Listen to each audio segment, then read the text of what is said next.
我哋每日都喺度不斷咁修剪自己同他人嘅皮膚，無論我哋係咪注意到呢一點，我哋正在摒棄舊有嘅信仰、習慣、恐懼同埋身份認同。人生如花園，我哋都係園丁，但係危險就喺度。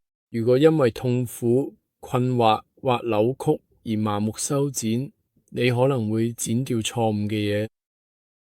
咁邊啲部分可以削減呢？咁對你嚟講會好不利。我逐漸明白咗咩係自我。我認為自我就係你內在嘅小朋友，加埋你嘅習慣同埋成長過程中嘅制約。呢啲制約可以係遺傳落嚟，或者你嘅文化信仰、整個信念系統，甚至編程中學翻嚟嘅。所以修剪唔係要摧毀佢哋，唔係要完全消滅自我，而係要修剪掉本來唔屬於你嘅嗰啲制約。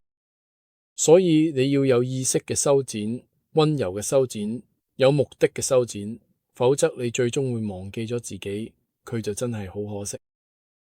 你內心嘅花園會變成你精心照料嘅一切，而你亦都值得擁有一個美麗嘅花園。